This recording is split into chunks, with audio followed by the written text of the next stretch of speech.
Hi guys, welcome back to the channel. So good to see you here, and if this is your first time, hi, I'm Chidera, and on this channel I share on marriage, personal finance and tips for self-improvement. So if that sounds like something you're interested in, make sure to hit the subscribe button. So in this video I'm going to be sharing with you some of the best marriage advice that I received from counseling, literally things that actually helped the first year of my marriage and also helped us in like building a foundation, a solid foundation for our marriage. So those are the tips I'm going to be sharing in this video. And just to give a bit of a background, so we did our marriage counseling with a church, actually Jason's church in Ghana, and the counseling was done virtually because I was in Nigeria at the time and Jason was in the UK. So we did it. Jason, how long do we do counseling for? 6 weeks, right? I'll be 3 months. Okay, we did the marriage counseling for 3 months. We had 3 months premarital counseling, and we also had to complete a 6 months marriage course. So there was a lot of preparation on our end, and also the people that counseled us have been married for over 30 years. And one thing I really liked about the counseling approach was the fact that they paired couples with people who were in similar situations as them. So the couple that counseled us also lived in the UK at some point, and then they relocated back to Ghana. They understood the nuances of living in the UK as a new couple and how like life is done here, and also like how life is done back in Ghana. So it was good to have them as our counselors. It was worth the time invested. So I'm going to be sharing a few of the top tips that they shared, or the top advice that I have actually implemented that has helped me in my marriage. And by the way, there's a product I have called the Wedding Planning Bundle, which has over 300 downloads. In this bundle you get the who does what spreadsheet, so you can have a conversation with your soon-to-be partner on how you want to assign chores in your home. You also get the questions to ask before you get married ebook containing over 50 questions to ask. And you also get the wedding planner, which is a spreadsheet to help you keep record of your wedding expenses and also like payments being made. Click on the link in the description box to get yours if this is something you would like to have. Without further hesitation, let's get right into it. So the very first advice that they gave us was, I communicate our decisions with mine, you communicate our decision with yours. What this means is, you know how sometimes when a couple gets married and then maybe they are taking a decision that is not what the wider family wants. So me and Jason decide something and then Jason communicates it to my parents. It's possible for them to feel like, oh, this guy is changing our daughter. He's just making decisions. Cause I know that if it's Chidera will not decide this kind of thing. It's Jason that is influencing her, stuff like that. So the essence of this advice is basically to remove your partner from taking the blame, if that makes sense. If you're married, you get what I'm saying. So what it is if we make a decision together with something that we have to communicate to our wider family, I would communicate that decision to my family, because it's easier for them to take it from me because I'm their own, if that makes sense. Easier for them to take it from me. They won't feel like, oh, Jason influences, like I'm taking the bullets for us, if that makes sense. And then when we will make a decision, Jason and I, and we need to communicate it to his family, Jason is going to be the one to do that communication, not me, just to avoid putting your partner on the front line, if that makes sense. So I communicate our decision with mine, you communicate our decision with yours. I hope this makes sense. The second piece of advice that they gave us is that the first year of marriage should be for us and us alone. No auntie, no brother, no sister, no uncle, nobody should come and live with us. We have to live alone. And I can tell you that this helped our marriage tremendously, because see, the first year of marriage for me, I don't know if this is the general experience, it tested me. Like, Jesus Christ, it tested me. I think I already have a video where I shared on our honeymoon experience and first year marriage challenges. You should check that out. Like, it tested me, it tested us, and it was just good that we had the space without like external influence. It was just us dealing with our problems and working through it. So 100% recommend that in your first year of marriage, nobody should come and stay 2 nights, no, 3 nights, no. First year of marriage should be for you and your spouse alone, so you guys can further like solidify your foundation, if that makes sense. The other advice that we're giving at counseling is not showing up at your in-laws empty. And I think this is just basic courtesy. You know how when you're going to visit someone, it's advisable that you come with like a loaf of bread, you come with something, don't show up empty.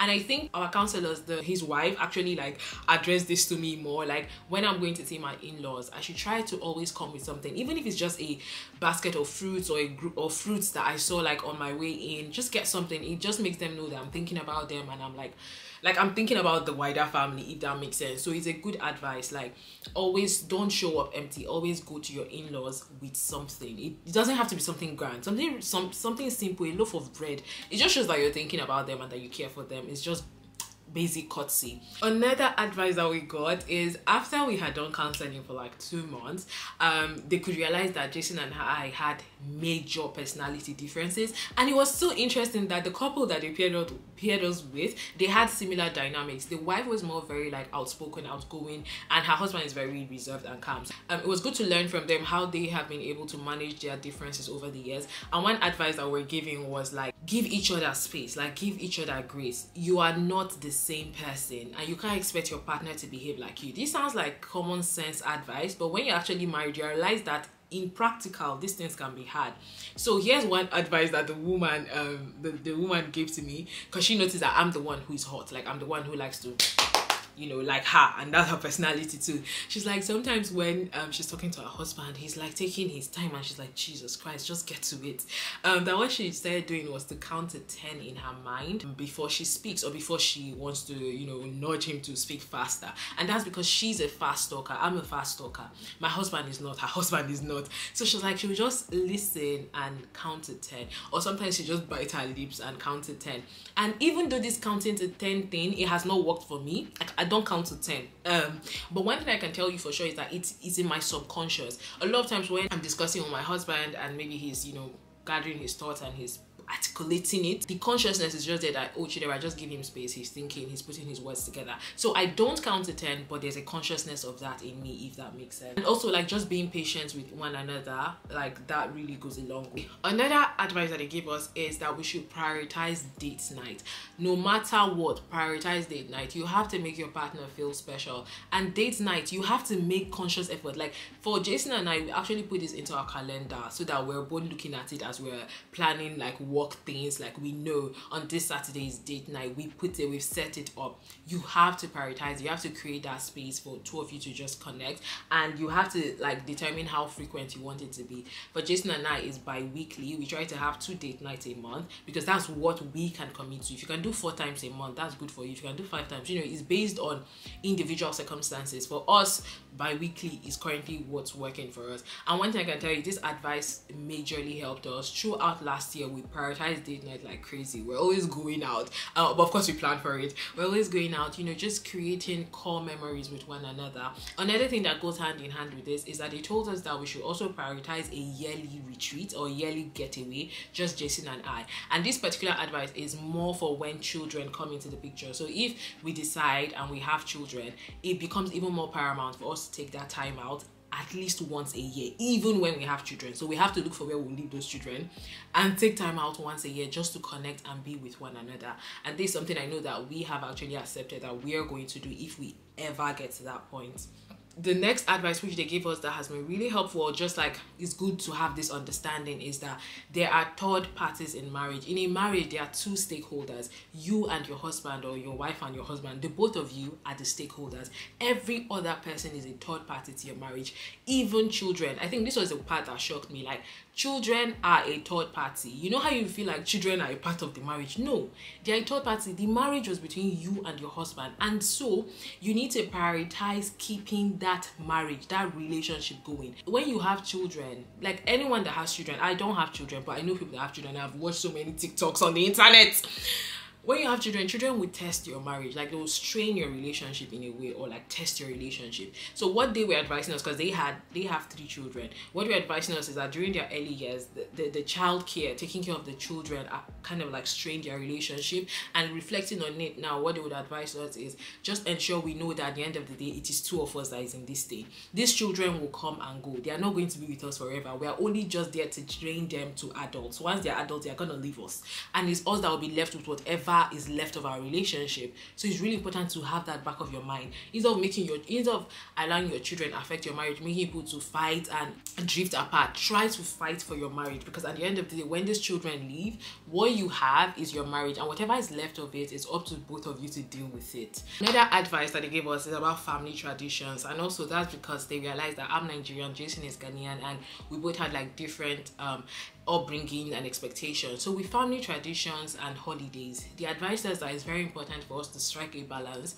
with how we spend our holidays. So it's not like one person will always be spending holiday with the other person's family. See what I mean? It happens a lot of times where a woman gets married into a family, and every single Christmas after that, they just spend it with the husband's family. Like, because I know there's this idea that, oh, the woman has left her family and cleaved to her husband, but let's not forget that before she got married, she was an individual. She came from a family. She also has her own people that she would like to spend Christmas with and like retain some of her traditions. So it's really important to strike a balance. Let it not be that all the time we're leaning towards one person's traditions, one person's way of doing things. It's very important to strike a balance. If you're visiting his side of the family Easter, how about visit her side of the family in December, in Christmas?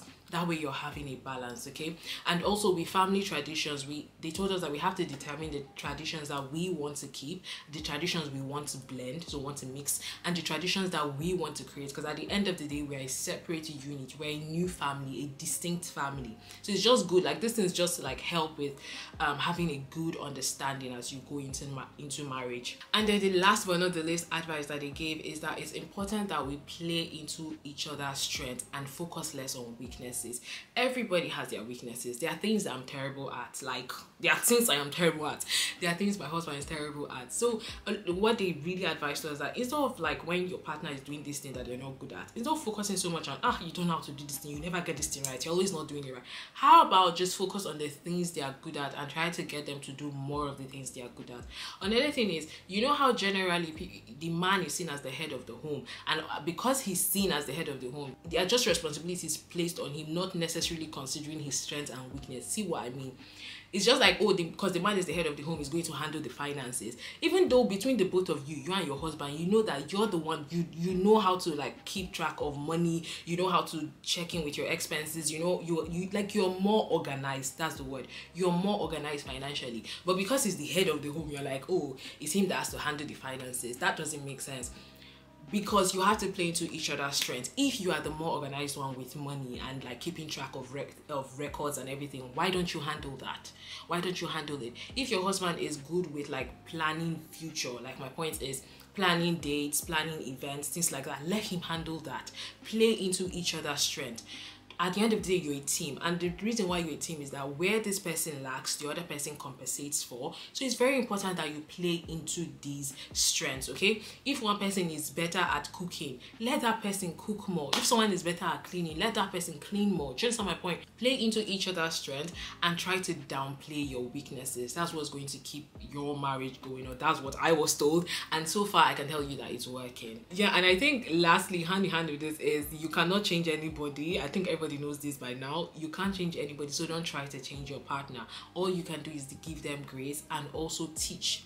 You can teach, but you can't change. You understand? Like, you can teach them, you can show them how to do this better. There are areas they're lacking on, because at the end of it, you're supposed to fine-tune each other. The iron sharpeneth iron, right? So you're supposed to fine-tune each other in your areas of weaknesses, which involves teaching, but not forcing someone to change or trying to push someone to change by force, by fire. It's not gonna work. All right, so these are the best advice that I received from counseling. I think these are the ones I can remember right now. If I remember any more, I might do a part 2, but just let me know what you think about this video. Are there any points that you can relate to? Are there any advice that you have that has worked in your marriage? Put it down in the comment section below. Thank you so much for watching. Till next time, bye bye.